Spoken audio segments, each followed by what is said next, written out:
The Mendon-Honeoye Falls-Lima Sentinel welcomes you to this edition of the Mayors and Supervisors Weekly Update, brought to you by... Each week, our community makes history. Each week, you make history. And each week, there's only one source to turn to for the first take on history.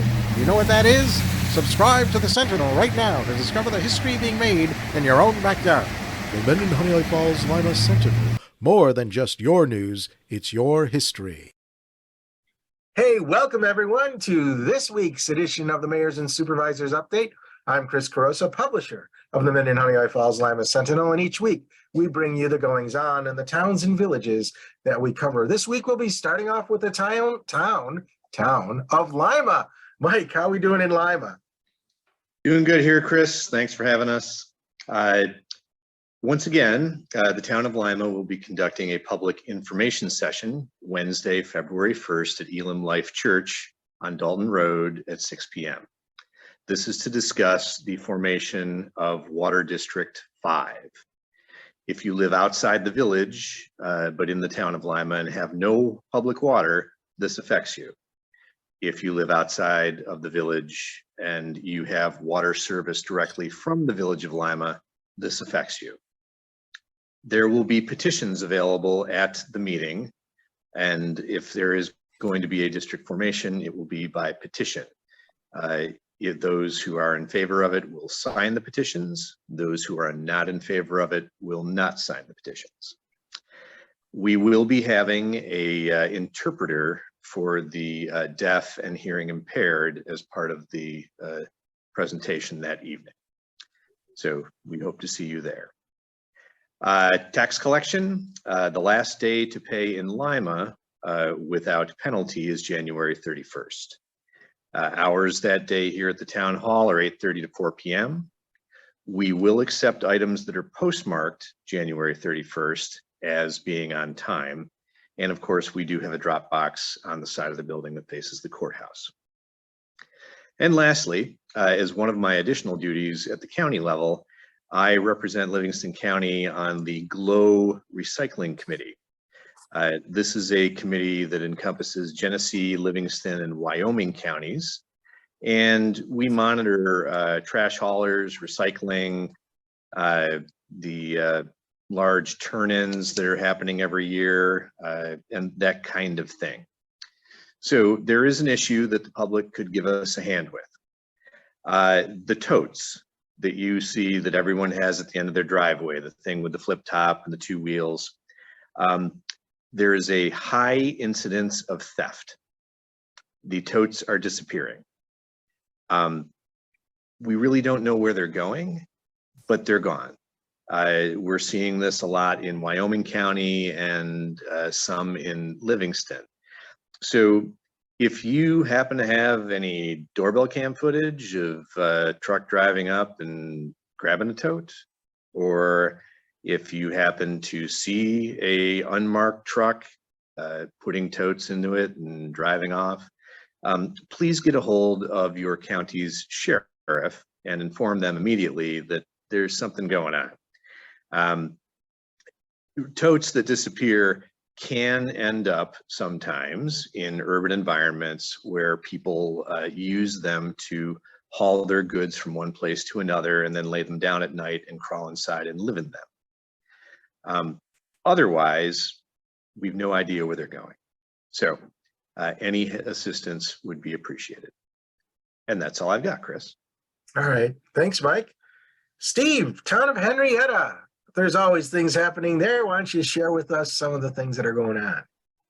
Sure. So we've set the date for our State of the Town address. It's Wednesday, March 1st.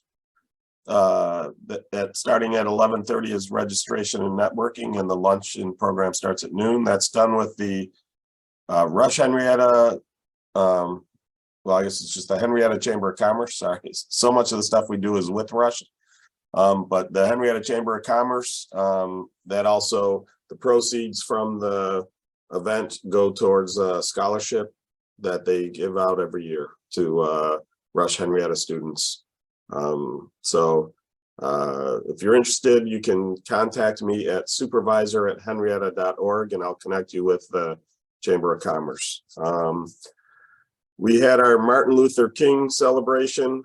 Went very well. Again, that's done in conjunction with the town of Rush, the Rush Henrietta School District, the Interfaith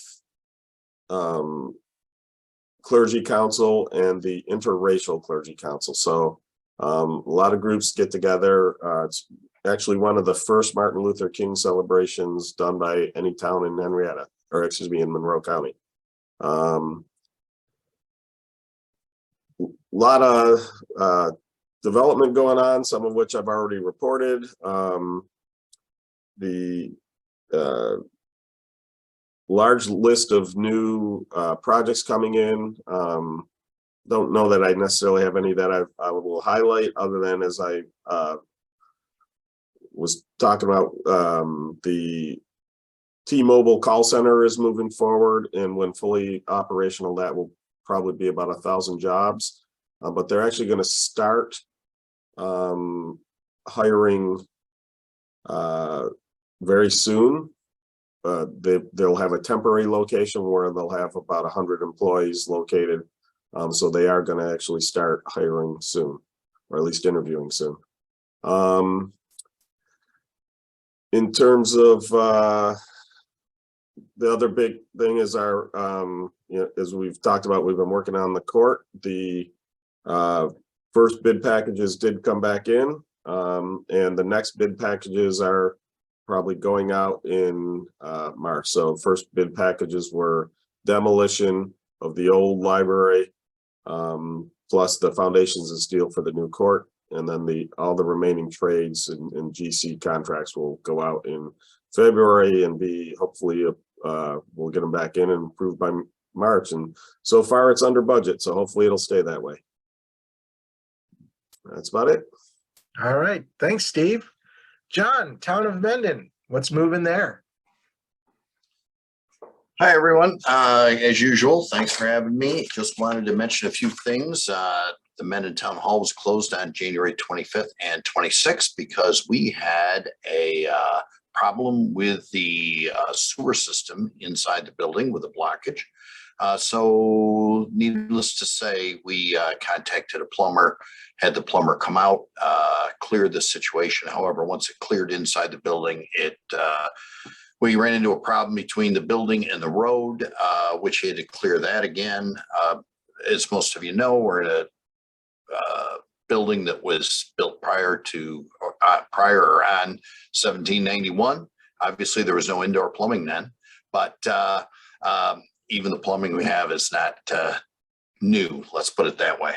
So at that point, once the plumber left, we hired a company to come in and sanitize the basement, because as you can imagine, it was not a pleasant place to be.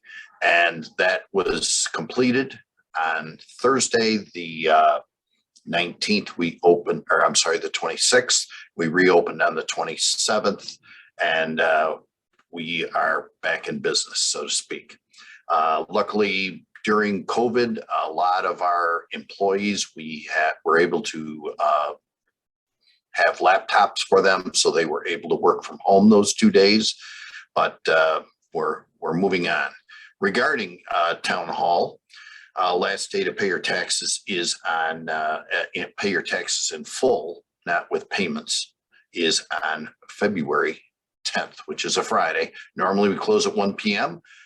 The town clerk, Michelle booth, is going to stay open until 4 p.m. that day to collect taxes. If you are paying your taxes and we're closed for some reason after hours, etc., there is a slot on the Main Street side of the building that you may put your bill and check in there, or you can mail it. And even if you have a postmark on February 10th, you will not receive any penalty or interest. Moving on to more pleasant things other than paying taxes. As I mentioned last week, the governor has been talking about increasing the housing stock in Monroe County, or not in Monroe County, in New York State, excuse me. And I was on a webinar with the Association of Towns yesterday. And as this moves forward, and I believe it'll be more in the spring, this will probably go to our assembly and state legislators. And I would encourage everyone to contact their representatives.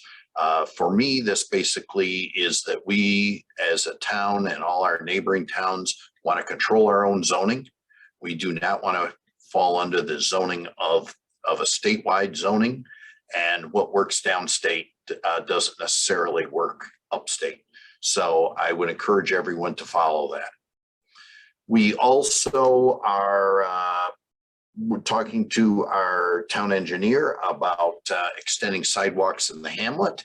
And that will, the idea here, and it's in our comprehensive plan, which is on our website, would be to connect the sidewalks that are already in place, thus opening up more walkable traffic to our business district in the hamlet, as well as connecting the Lehigh Valley Trail on Miles Square Road with a sidewalk.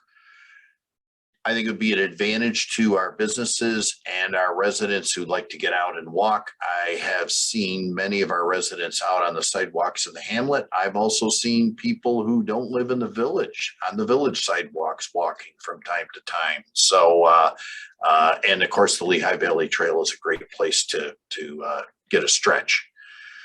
One other item is our short-term rental law is that we're currently looking at. We will be scheduling a public hearing in the spring. Right now it's at legal, looking over the legalities of a possible law.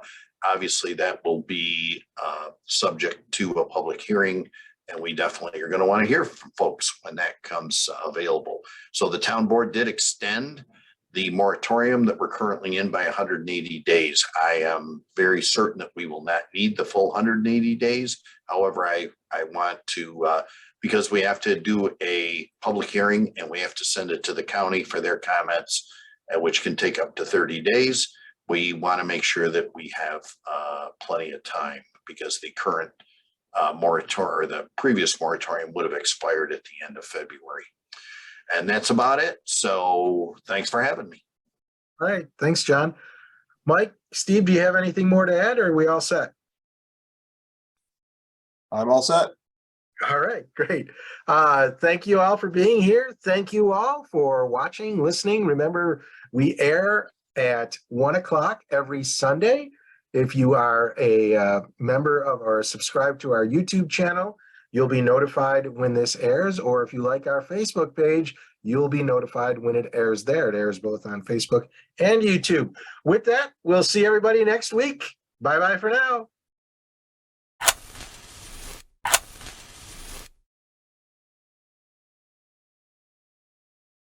Imagine yourself communicating with a difference. Pan-Dimensional Solutions helps you do this. Whether live spectator events, taped broadcasts, or real-time audience-engaging programs, you can benefit immediately from the tools Pan-Dimensional Solutions will share with you. Do you want to make a difference? Contact us at pandimensional.com.